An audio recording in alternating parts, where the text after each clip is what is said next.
तो राम सुभाग सिंह, जो कि 1962 से लेकर 1969 तक किसी न किसी, चाहे वो नेहरू जी हो, चाहे शास्त्री जी हो, चाहे वो इंदिरा जी हो, सभी के मंत्रिमंडल के वो सदस्य रहे सर। उनको उन्होंने कहा कि नहीं नहीं आप, अरे सबसे बड़ी पार्टी थे यार, आपको तो चलने ही नहीं देते। लेकिन 77 में जब हमारी सरकार आई, कई एक लोग कहते हैं अरे आप तो 80 में आई, आपको पता ही नहीं है कि 77 में हमारी सरकार थी। जनता पार्टी में इस देश के लिए हमने विलय कर दिया, इमरजेंसी के खिलाफ हमने अपने आप को खोना। देश क्या होता है, देश के प्रति राष्ट्रभक्ति क्या होती है, ये आपको सुनना चाहिए। मैं आपको एक इंसिडेंट बताना चाहता हूं स्पीकर महोदय, आपके माध्यम से अरविंद सावंत जी को, चले जाइएगा पार्लियामेंट के लाइब्रेरी में। 1969 में एक क्वेश्चन है कि बाला साहब ठाकरे ने गोली क्यों चलाई और उस गोली के लिए बाला साहब ठाकरे का रिवॉल्वर का लाइसेंस क्यों नहीं निरस्त कर दिया जाए। जवाब आया कि उनकी वाइफ पर जो है कांग्रेस के गुंडों ने अटैक किया था, इसलिए बाला साहब ठाकरे ने जो किया, ये ऑन द रिकॉर्ड है, मैं ऑन रिकॉर्ड ये बातें कर रहा हूं। 69 का क्वेश्चन है और बाला साहब ठाकरे का वो बयान है कि मैं मरना पसंद करूंगा लेकिन कभी भी इंदिरा गांधी और कांग्रेस का साथ नहीं दूंगा। क्या बात कर रहे हो? मैं हिल्ड नहीं कर रहा हूं सर, मैं हिल्ड नहीं कर रहा हूं। इसमें सभापति महोदय, एक हमारे यहां कहावत है, कि पूत कपूत तो क्या धन संचय। भाषण के बाद आप बोलेंगे, निशिकांत जी के भाषण के बाद आप बोलेंगे। पूत कपूत तो का धन संचय, पूत सपूत तो का धन संचय। और ये पूरा का पूरा जो है, ये पूरा का पूरा जो मामला है कि leader of the party, leader of the partition या लीडर ऑफ प्रोपगंडा इस तरह की हरकतें क्यों करते? 95 चुनाव हार चुके, मीडिया उनको सीरियसली नहीं ले रहा है, देश उनको सीरियसली नहीं ले रहा है।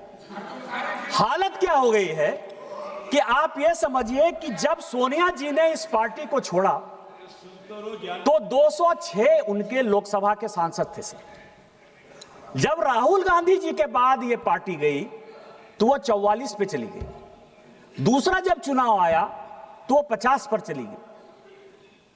इसके बाद सोनिया जी को लगा कि अकेले से नहीं हो पाएगा, तो पार्टी एकदम खत्म ही कर देगा, तो प्रियंका गांधी को उन्होंने जो है उसके साथ भेज दिया। तो अभी 99 सीट पर जो है पहुंच गए सर। इसके बाद जो है वो फिर से खत्म होने के कगार पर हैं। इसी कारण से लाइमलाइट लेने के लिए अब लड़ाई हो रही है कि प्रियंका जी नेता बनेंगी कि ये बनेंगे। इस कारण से जो है ये इस तरह की हरकत कर रहे सर। क्या कर रहे? और अभी तो प्रियंका जी चली गई। मैं कहने वाला था सर कि गांधी परिवार में जो आदमी पैदा होता है वो प्राइम मिनिस्टर इन वेटिंग होता है, एलओपी नहीं होता है, लीडर ऑफ प्रोपगंडा नहीं होता है सर, लीडर ऑफ अपोजिशन नहीं होता है, प्रधानमंत्री होता है। अभी उनके बेटे की शादी होने वाली है, मैं उनसे रिक्वेस्ट करूंगा कि अपने बेटे के साथ मेरा फोटो खिंचा दीजिएगा, क्योंकि लड़ाई तो वही है ना। वो राजा है सर, हम रंक है। गांधी परिवार में कोई पैदा हो गया, उसको इस देश पर राज करने का अधिकार है, स्पीकर बनाने का अधिकार है, राष्ट्रपति बनाने का अधिकार है, उपराष्ट्रपति बनाने का अधिकार है, डायरेक्टर सीबीआई वो बनाएगा, सीएजी वो बनाएगा, चीफ जस्टिस ऑफ इंडिया वो बनाएगा। और ये जो नहीं बना पा रहे हैं 12 साल से, इसी छटपटाहट में वो माननीय ओम बिरला के खिलाफ जो है अविश्वास प्रस्ताव लेकर आए सर।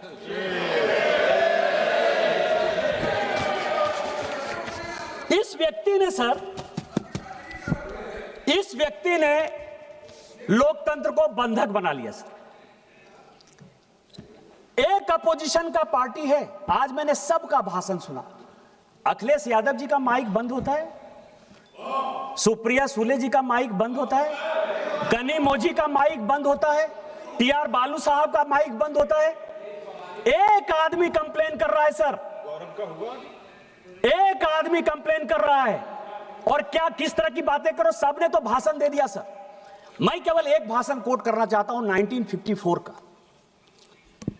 मावलंकर साहब के खिलाफ अविश्वास प्रस्ताव किस लिए है, यह सभी को जानने वाली बात है। A.K. गोपालन साहब कम्युनिस्ट पार्टी के बड़े नेता थे, अघोषित तौर पर वो लीडर ऑफ द अपोजिशन थे। उनका चार्ज मावलंकर साहब पर यह था कि मावलंकर साहब ने कहा कि मैं स्पीकर हो गया हूं, इसके बावजूद भी मैं कांग्रेस पार्टी का सदस्य हूं और कांग्रेस पार्टी के चीजों की रक्षा करना, उसकी आइडियोलॉजी का रक्षा करना हमारा परम धर्म है। मैं A.K. गोपालन साहब का लेकर आया हूं, मुझे यदि किसी को चाहिए तो मैं ऑथेंटिकेट कर दूंगा और दे दूंगा। अब आप समझिए कि ये कह रहे हैं कि स्पीकर को नॉन पार्टीसन होना चाहिए, जो होते हैं सर, लेकिन आपके ऊपर भरोसा कौन करे? सोमनाथ चटर्जी जी ने जब 87 में कहा था, कई एक लोगों ने सोमनाथ चटर्जी जी को कोट किया कि स्पीकर को जो है वो बाहर निकल जाना चाहिए, पार्टी से बाहर हो जाना चाहिए, और उन्होंने स्पीकर के तौर पर अपनी उसी गरिमा को बनाए रखा। सोमनाथ चटर्जी जी सीपीएम से निकाल दिए गए। सरकार का साथ देने के लिए उन्होंने पार्टी को तिलांजलि दे दी, न्यूक्लियर डील आपका पास करा दिया। लेकिन जब 2012 में उपराष्ट्रपति का चुनाव होने लगा, जो वो बनना चाहते थे, आपने मुख्तार अंसारी के चाचा हामिद अंसारी को बना दिया इस देश का उपराष्ट्रपति, लेकिन सोमनाथ चटर्जी को नहीं बना। कौन साथ देगा? और स्पीकर पार्टीशन क्यों नहीं होगा? आज आप लोग अविश्वास प्रस्ताव लेकर आए हैं, हमारे पार्टी के हैं वो, हमें फक्र है। मैं मोहन बिरला साहब को 1990-91 से विद्यार्थी के जीवन से जानता हूं, विद्यार्थी परिषद के जीवन से जानता हूं, और मैं जानता हूं कि उस व्यक्ति ने आज तक कभी किसी के साथ अन्याय नहीं किया। आज यदि उसको बचाने की बात आएगी, स्पीकर के गरिमा को बचाने की बात आएगी, तो पूरी की पूरी एनडीए उसके साथ है और मरते दम तक उस व्यक्ति के साथ रहेगी।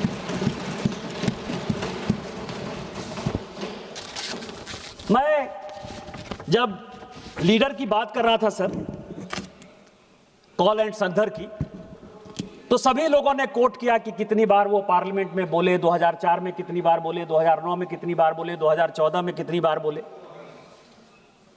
2004 से 9 तक जब वो पहली बार सांसद बने सर, तो केवल एक बार बोले, और वो एक बार केवल उन्होंने कहा कि मैं राहुल गांधी ईश्वर की शपथ लेता हूं कि मैं सत्य निष्ठा से जो है भारत का संसदीय का जो है, इसके अलावा उन्होंने कोई बात नहीं की। 9 से संजोग से 9 में मैं आ गया था। 9 से 14 तक सर, जो पुराना पार्लियामेंट था ना, नहीं, जो पुराना पार्लियामेंट था, पुराने पार्लियामेंट में एक खंबा था सर। वो खंबा के बगल में जो है वो बैठते थे, और उनकी चौकड़ी थी सर, उनके मित्र मंडली थी, उससे वो बातचीत करके आते थे और चले जाते थे।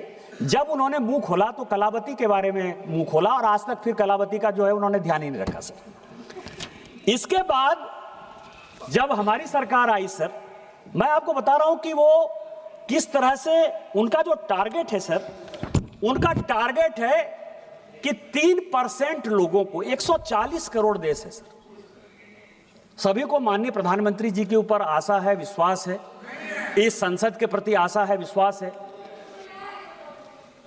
आपको क्या होगा, मनीष तिवारी चले गए, 105 मैं कोट करना चाहता था।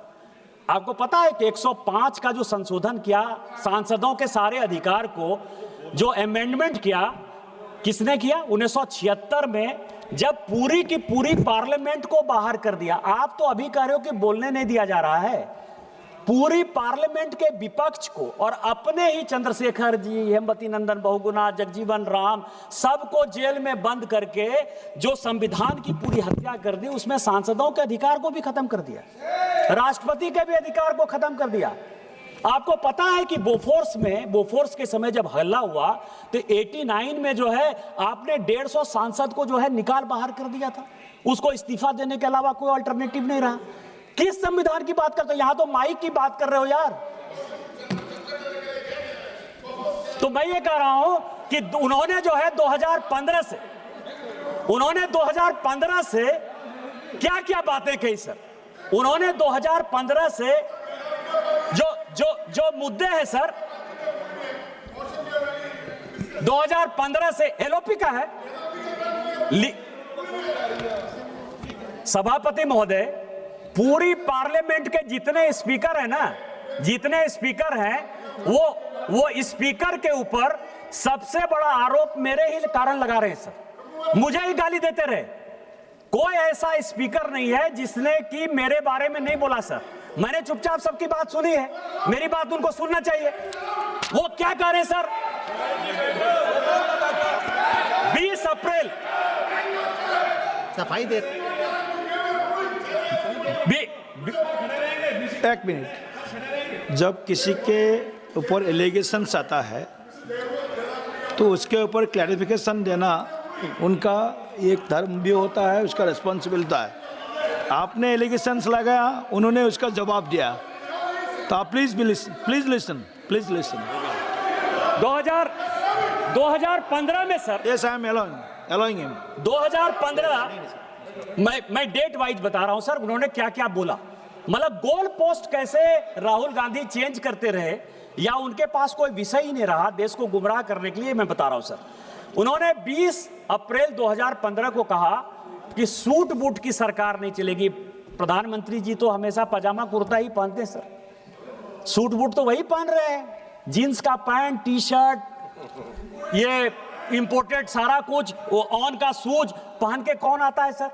सूट बूट की सरकार उनकी है कि सूट बूट की सरकार हमारी है सर? दूसरा सर, वो उन्होंने कहा, इसके बाद उन्होंने 12 मई को, 1 दिसंबर को और 12 अगस्त को 3 भाषण दिए सर। और ये तीनों भाषण जो है जी, अगर सभा की अनुमति है तो आधा घंटा के लिए सभा की कार्रवाई हम एक्सटेंड करते हैं। ठीक, यस, गो अहेड प्लीज। उन्होंने जो है किसानों के लिए कहा सर। रोज जो है इनके राज में रोज किसान आत्महत्या कर रहे थे सर। इन्होंने जो किसानों की ऋण माफी की सर, उसमें सीएजी की रिपोर्ट में आया कि 65,000 करोड़ रुपया जो है वो किसी न किसी कांग्रेसी नेता के पॉकेट में चला गया। हमने जब माननीय प्रधानमंत्री जी ने तय किया कि हम किसान सम्मान निधि देंगे, और इनको जब लग गया कि हमारी पूरी बौखलाहट हो गई, तो पूरा का पूरा भाषण उन्होंने 2015 में जो है केवल और केवल किसानों को दे दिया। इसके बाद उन्होंने कहा सर, इसके बाद इन्होंने जो अच्छी बात कही सर, इन्होंने 2016 का जो इनका भाषण था सर, कि वीके सिंह सबसे घटिया आदमी है और कन्हैया कुमार इस देश का सबसे बढ़िया आदमी है। इनके पास कार्यकर्ता तो मिलते नहीं थे सर, तो कम्युनिस्ट पार्टी का एक आदमी जेएनयू का अध्यक्ष हुआ, उसको उन्होंने इसी तरह पार्लियामेंट में बोल के अपने पार्टी में ले लिया। और जनरल वीके सिंह, जिसके ऊपर कि इन्होंने आरोप लगाया सेना को नरवाने, छोटा सा केवल उदाहरण है सर। इनकी जो मानसिकता है सेना में रिजेंटमेंट करवाने का, इनकी जो मानसिकता है डिक्टेटरशिप कराने का, इनकी जो मानसिकता है सेना को डिमोरलाइज करने का, वो जनरल वीके सिंह का था सर। कि जनरल वीके सिंह एक ऐसे जनरल हुए जिनका 1 साल बचा हुआ था, उसके बावजूद भी उनका जो है सर्टिफिकेट इन्होंने फॉर्ज किया और उनके ऊपर आरोप लगाया कि ये जो है कू करना चाहता था, देश के प्रधानमंत्री को हटाना चाहता था। ये 2016 का उनका बयान है सर। 2018